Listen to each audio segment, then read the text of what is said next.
good day, and welcome to all who are watching and listening in to the Jesus-Centered Life International Conference.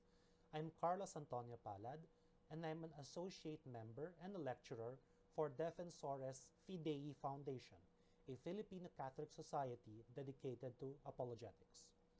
The digital continent is the new frontier, a vast and almost unlimited realm where the presence of Christ in His church need to be established.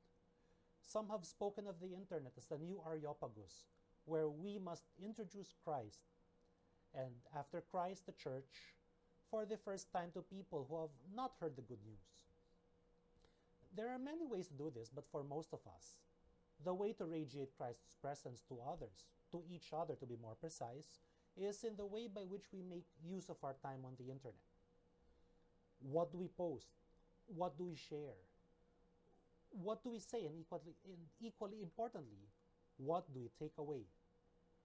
Once we are done with every visit to the internet, is there, shall we say, a bit more of Christ online or a bit less? In order to ensure this, though, our presence needs to be spiritually healthy. And part of this is to ensure that our own spiritual health is served, not harmed, lifted up, not compromised by the things that we see, the things that we do, and the things that we look for online. My talk will be particularly about this, how to read the Catholic internet without losing your faith.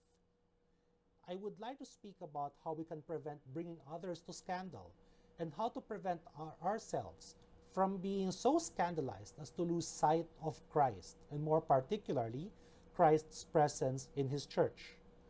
I will be speaking here, by the way, about principles, so much so that I might come across as speaking rather vaguely from time to time. But my intention here is to speak about ways by which we can approach our internet use, especially when we are visiting websites and other platforms that have to do with the Catholic Church. When we visit these, how to visit these in a way that does not shake us from being Jesus-centered in our lives. And by the way, before I continue, I would like to say something. I'm not perfect. Okay, I've been active on the internet, on various fora, discussion groups, blogs, Facebook pages, and the like since 2002. It's been 18 years and I have committed my own share of mistakes. You can say that what I'm sharing now is the fruit of many years of experience, many years of observation, and I might even say many years of repentance and regret for some of the mistakes I have committed. The first pointer that I would like to offer is always to be in the presence of God. And of course, this is true of everything that we do. An overwhelming remembrance of the cloud of witnesses that surrounds us. The very presence of God that always accompanies us. Let us always be mindful of these. Let us remember that we are the temples of the Holy Spirit. And precisely because we are temples of the Holy Spirit, we need to be mindful of the fact that God dwells within us. And our lives have to show this. Let us remember our guardian angels. Let us remember the grandeur and the glory of God in all things. And let this always move us to be prayerful and to have a spirit of prayer and a spirit of prudence in everything that we do. The second related point that I would like to offer is to make sure that we are immersed in the truth, the beauty, and the holiness of the Catholic faith. As you might notice, I have chosen as my background for this talk the Pala d'Oro, a large Byzantine-style and golden altar piece in the San Marco Basilica of Venice. And I chose it precisely to embody this sense of the grandeur of God, this sense of His overwhelming holiness, His overwhelming beauty, and His presence everywhere, along with a host of saints. And of course, this, as you can see on the screen, the Pala d'Oro shows us also the multitude of saints and of angels that accompany the presence of God. So let us make sure that we are immersed in the truth, the beauty and the holiness of our faith, both in terms of offline learning and online learning, to constantly strive for a better knowledge of the Catholic faith. On the internet, we will encounter a lot of other people's opinions, theories, and speculations, or research on this or that aspect of Catholicism. At least we owe it to ourselves to know exactly what the Church officially teaches on various matters. We should at least have a good grasp of catechesis, a good grasp of official Catholic doctrine, before we wade into the world of internet discussions about this very church. Because after all, it is not a good thing to learn the faith from bloggers, or worse, from internet discussions where much of the discussion might be ignorant or rooted in errors or mistakes. We need to be fortified with the truth. We need to know the truth. And at the very least, in order to know what Catholicism teaches, we have to approach its sources, its official sources, and learn from these before we go on to the blogs and the internet fora and the like. The third point that I would like to offer is always to read with freedom, but also to be careful with what you read and what you learn. We are no longer in the age of the index of forbidden books. And the fact is, people will read whatever they like. The best that we can do is to form people's consciences. It is simply impossible, after all, to tell people to just read one or the other, or just a certain limited number of websites. That's simply not possible. That's not going to work. So the best that we can do really is to form consciences, in the hope that a formed conscience will enable many of our fellow Catholics to recognize what will help them and what will harm them.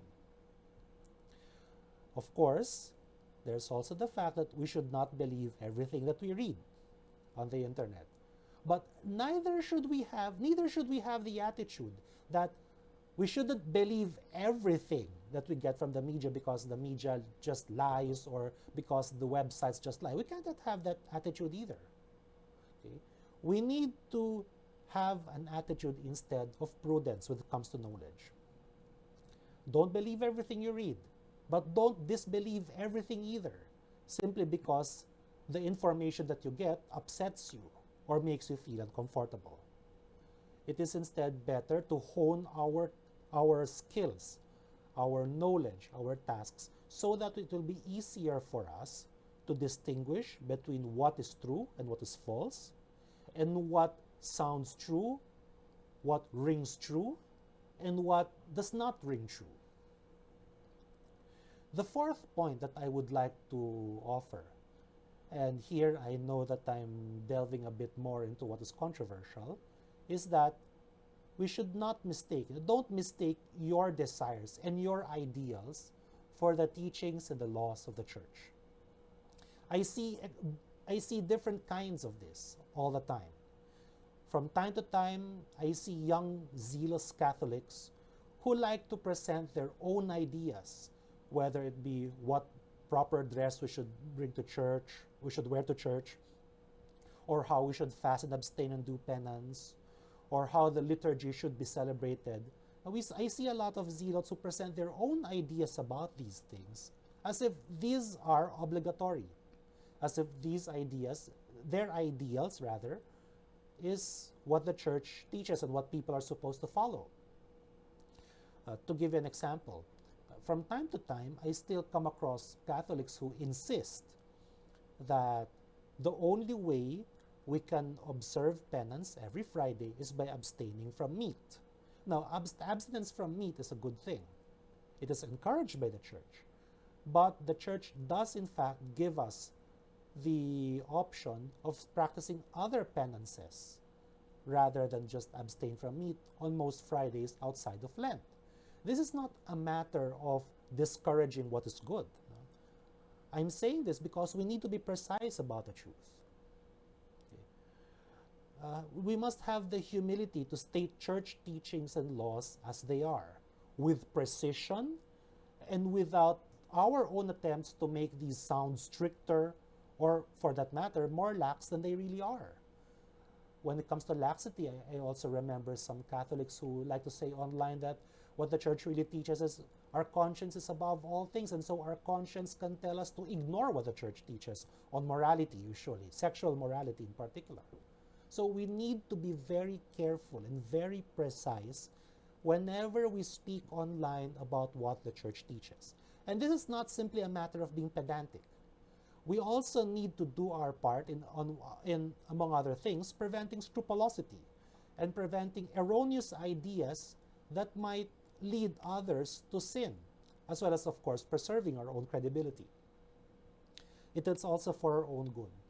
You see, this tendency to mix up our own ideas, our own ideals, our own desires, our own idea of what should be in place of what the church actually commands or prescribes, this usually comes from an idealism that reflects a tendency to wish for a church that is pure but simply does not exist.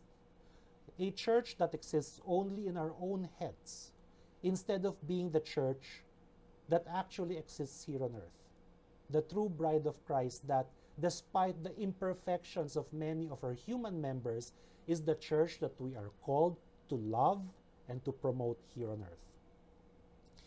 The fifth point I might mention also is avoiding the two extremes of indifference and of excessive anger when it comes to the problems and the crisis in the church. When it comes to scandals in the church, the problems, the crisis, we should not avert our eyes. We should not act as if everything is fine and hunky-dory and everything is good and everything is perfectly fine and there are no problems. From time to time, I come across Catholics who are like that, and frankly, it's not healthy. It's not healthy to be disconnected from reality. There are problems in the church, and if we truly love the church, we should not ignore these problems. But neither should we be too focused on these. So focused that we end up getting bitter or angry or disillusioned with the church. We must speak, for example, in defense of the truth. We must speak painful truths if necessary, especially when doctrine, for example, is mocked or disregarded by many of our fellow Catholics. We must speak up for the truth. We must not be afraid to do that. When we see certain of our fellow Catholics, even if they be clerics, teaching manifest errors or manifest heresy, we must have the courage to stand up and do our part to promote the truth. But truth is not served if we ourselves become so bitter and so angry that we end up radiating not the beauty and holiness of Christ in the church, but the anger that only comes from the other side. There is a Russian saying that goes, "Devils are born from angels spitting in rage. Let us not be these angels spitting with rage that end up becoming devils." And unfortunately, this happens far too much. I see so many people on Facebook and Twitter who have become so disillusioned by what they see is happening in the church, especially when it comes, for example, to the sex scandals in some countries in the Western world, that all that they can do really is speak ill of the church. Or in the Philippines, due to the propaganda that has been taught as history in our schools, we have so many Catholics who, when they discuss the church, they can talk only about the evil friars and all that stuff, as if the church has done nothing good. We should always keep in mind that even in defending the truth and even in attacking abuses, our task is to bring others to Christ. When we speak the truth, when we denounce what is evil, when we go against what is wrong, it is only because we want to bring others to the light. It is not because we want to submerge them in our own misery or in our own anger. And this love for the truth above all, let's not forget that Christ said that He is the way, the truth, and the life. That is also one of the reasons why we need to open our eyes our attitude should be, as I said, neither to be indifferent nor to be excessively angry. We should also have sufficient information because we also need to be prepared to give an answer when other people ask us about these things. We need to be able to defend the church while also honestly acknowledging where the sinful men and women who make up the church have gone wrong. And if I may add,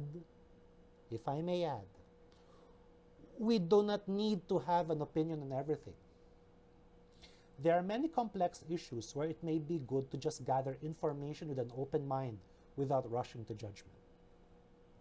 And this, of course, is true not just of matters in the church, but of matters outside the church as well.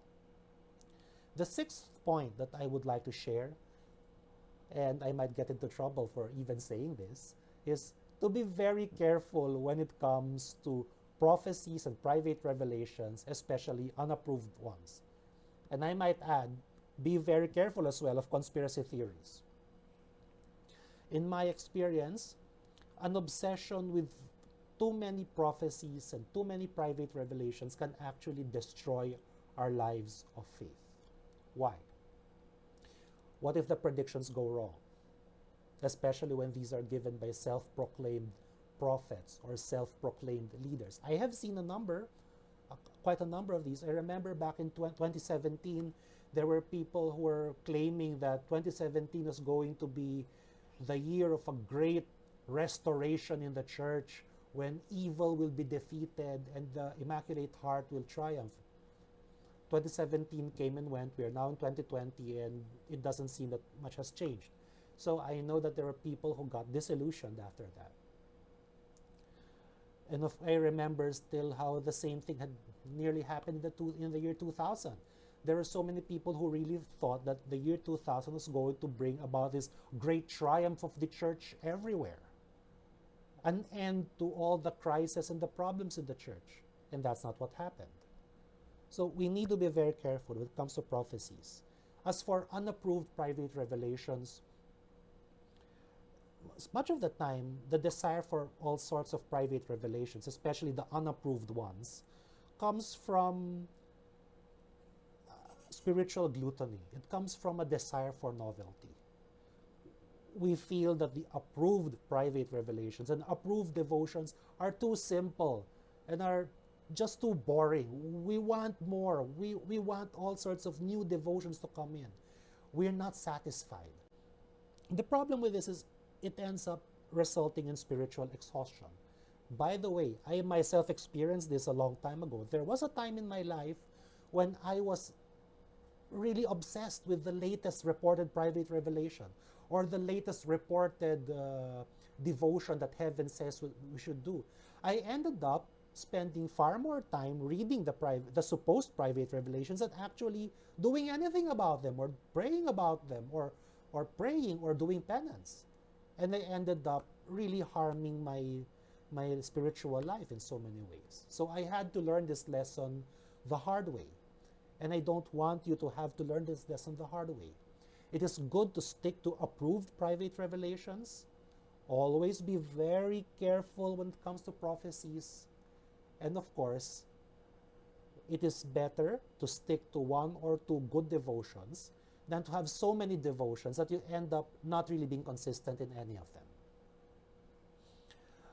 Another point that I would like to share is to avoid the purity spiral. Don't shut yourself off from others by interacting only with people you agree with. So that's why, by the way, when I mean avoiding the purity spiral, avoiding the purity spiral, this refers to the tendency among some groups of Catholics to want to cut off others who are seen as not pure enough. And this does not refer to sexual purity, by the way. It refers to ideological or theological purity. So if you're not traditionalist enough, or if you're not liberal enough, or if you're not progressive enough, or if you're not modern enough, or if you're not conservative enough, then you are as if it were cast out into the outer darkness. We cannot do this. We Catholics need to be looking as much as possible for common ground with each other. Don't shut ourselves off by interacting only with people we agree with.